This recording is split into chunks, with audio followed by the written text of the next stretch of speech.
Hello, my name is Dion, and I completed a needs assessment for a college preparation international baccalaureate IB school in Indonesia that enrolls approximately 1,200 total students from grades K through 12.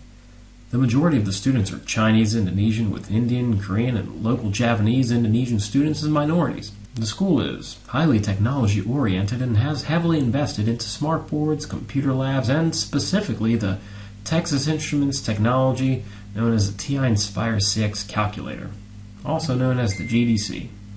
At the end of grade 12, students take external IB exams, and in the mathematics component, there is a non-calculator exam, paper 1, and a calculator exam, paper 2. What I did to complete the needs assessment felt very much like a research experiment, where typically one develops research questions and gathers data, analyzes data, and then draws conclusions. In the needs assessment case, our conclusions are recommendations that address gaps in an organization based solely from the analysis. So the first phase for me was the gathering data phase. I developed a set of questions that I believe would help determine the needs of the organization based on business, performance, learner, and learning needs. Developing these questions ultimately helped me create the plan. Here are a few questions. What are the desired mathematics exam scores of the school for paper 2? What is the desired average paper 2 score for the current cohort of students? What tools and resources do students need to learn how to use to improve on their paper 2 mathematics exams? And what training have students already had in this area? Those are just a sample. This helped me develop my plan. During this phase, I relied largely on extant data that already existed, such as past IB exam results of the school and quantitative data from annual plans, mathematics plans, and ICT plans.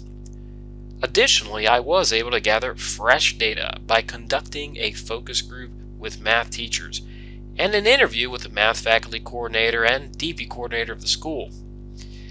And from those interviews and from those focus groups, I was able to uncover new leads into existing excellent data that I hadn't thought of.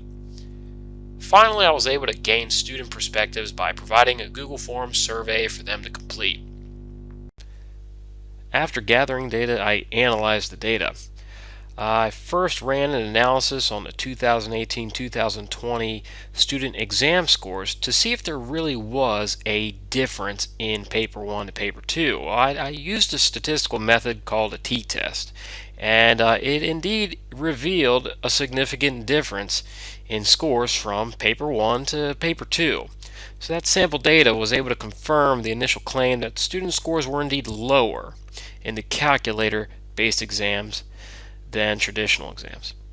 However, for one of those years, the scores were lower but not statistically significant. Anyhow, other trends from focus groups, teachers felt several students were placed in classes that they were perhaps not prepared for. This claim was further confirmed looking at the data. There's only 3 students in math studies, which is a class for students with varied math abilities. The majority of students took standard level mathematics, which is advertised as a course for students with good foundational mathematics. Additionally, the scores overall were below the world average, which added another potential need to include in the needs assessment. Focus groups of teachers revealed varied abilities using the GDC in the classroom, and students also felt underprepared when taking exams involving the calculator. Some reasons they listed was because of the complexity of the calculator or complexity in problem solving as well. Additionally, there was limited leadership with integrating the technology into the mathematics department. There was simply no documents, no objectives, no aims discussing how to incorporate TI technology. Administration implicitly expected teachers to learn and understand how to use the technology in the classroom.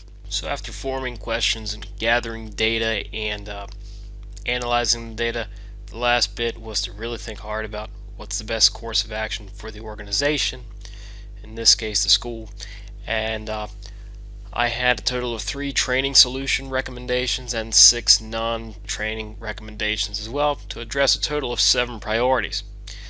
The recommendations were constructed as objectively as possible, and here are the top 3 priorities that the data analysis revealed. So yes, now that I showed you the priorities, I'm going to provide some recommendations as well, and I'll discuss those when I discuss some of the really important lessons that I learned throughout the needs assessment process. One is a time management skill. This takes time. That's not exactly a needs assessment lesson. The first one, compartmentalizing. I really think the structure of the course and the structure of the needs assessment really helps you compartmentalize what you're doing.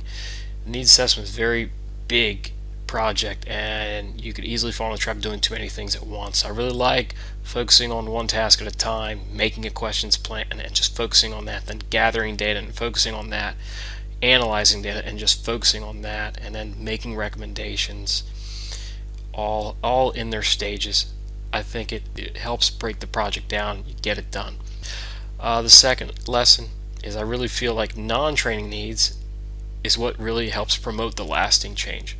So in my organization, the focus was to upskill the teachers. In the end, the training solution was to upskill the teachers using calculator technology and the students. However, there was a lot of non-training recommendations as well, developing a clear policy governing technology integration with the calculators, with classroom instruction and exam preparation. Number 2, forming a leadership committee, a team charter, determining roles, and finally creating a strategic management plan for this technology. Anyhow, that was number 2. Number 3, focusing on both qualitative and quantitative data. Quantitative data in my case, yes, it helped me identify the trend where calculator scores were much lower than non-calculator scores, but it didn't really tell me why. So I needed to do more investigation, getting that qualitative data from the focus group, from the surveys, and from the interviews. It helped me find the why.